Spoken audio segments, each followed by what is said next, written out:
Let's look at this one, the heat of reaction. That's just enthalpy. So that's the enthalpy change during a chemical reaction. So the heat of reaction is really just the enthalpy. How much heat was produced during a reaction? How much heat was produced in a reaction? And we've just been looking at that. So if we have calcium oxide plus water, we have calcium hydroxide, and we have 65.2 kilojoules. So what this equation is saying, this is an important part here, this equation is saying that when these two reactants make a product, and this product is made, 65.2 kilojoules of energy is released. So if energy is released, that means it's exothermic. And recall, a negative delta H is exothermic, so we have to make that negative. So the negative means it's exothermic. If it was released here, shown here, that's exothermic. Exo, heat is released to the surrounding. Physical states of the reactants and products must be stated in a thermochemical reaction, which we just saw.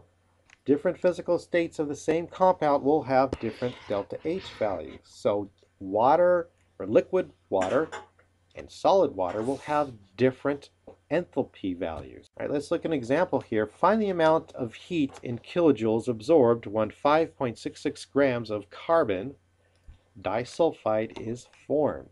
We form 5.66 grams of carbon disulfide. How much heat was absorbed in forming that? Well, what is this? How come it's just not 89.3 kilojoules? Isn't that the heat? Well, here's the thing. This is per mole. This delta H is per 1 mole, but we have 5.66 grams. Is that a mole? We don't know. This is per mole. Remember, if we're confused about something, we go to our friend the mole. So if we have 5.66 grams of carbon disulfide, let's go to the mole. Let's find out how many moles we have of carbon disulfide. So the atomic mass, we have 76 after we add up carbon plus 2 times sulfur, that's 12, plus 2 times 32, that equals 76 grams per mole. And we only have 5.66 grams. So let's see how many moles we have. 1 mole of CS2 is 76 grams. We have 5.66 grams of carbon disulfide. That will give us 0.074 moles of carbon disulfide. Now we multiply that by the delta H, which is 89.3 kilojoules in 1 mole, and we get, that's how much heat was absorbed when when only 5.66 grams of carbon disulfide.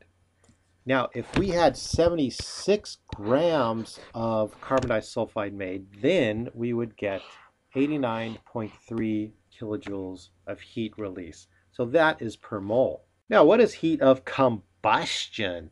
So heat of combustion is the heat that was produced when something was combusting. So if you remember or know that combustion means burning. If you are combusting, you are burning, like a combustion engine is burning fuel. So that is the heat of reaction for the complete burning of 1 mole of a substance. We are burning something, we're using the heat of combustion. And remember, from the combustion reactions, we always add oxygen and we get carbon dioxide and water. And this shows the plus 890 kilojoules is shown that it's releasing heat. It's exothermic. We could write it as a negative. So we can write it like this. You often see it either written like that, plus 890 kilojoules, or with delta H equals minus 890 kilojoules. So really, I said these are different. They're really different definitions, but it's really all the same. They're just how much heat is being released during a reaction. So notice the last one was a heat of reaction. This is also heat of reaction. And here we have a table of heats of combustion. So what heat is released when we are burning something. So if we're burning hydrogen gas, for example, we're going to get negative 286 kilojoules per 1 mole. If you're burning sugar, you get all of this energy. That's why sugar gives you a lot of energy. If you look how much kilojoules per mole it has. That's a lot of delta H here. That's a lot. It's a big exothermic reaction if you're burning a mole of sugar. Glucose, now sucrose is table sugar. Glucose, if you remember, is what your body needs to use. It doesn't have as much energy as sucrose, but we have to break sucrose down into glucose in order for our bodies to use it. Ethanol is being used as a fuel. This is actually the type of alcohol that's in your parents' alcoholic drinks. Methane is a gas that comes out of the valves in our lab. So these are all different heats of combustion. How much heat is produced when we burn it. Let's look at this. A gasohol contains ethanol, which when burned reacts with oxygen to produce carbon dioxide and water. So we know that from a combustion reaction, carbon dioxide and water is produced. How much heat is released when 12.5 grams of ethanol burns? Well, we know that they referred to the mole. Well, let's go to the mole. Let's go to the mole. We have C2H5OH. So what is that atomic mass of C2H5OH? So 1 mole of ethanol is 46 grams, but we only have 12.5 grams of ethanol. Okay, so that equals 0.27 mole of ethanol. Okay, but we want to know heat, how much heat is released. So we have to go back to our table, find ethanol. Ethanol minus 1368 kilojoules per mole. So ethanol, delta H equals minus 1368 kilojoules per mole.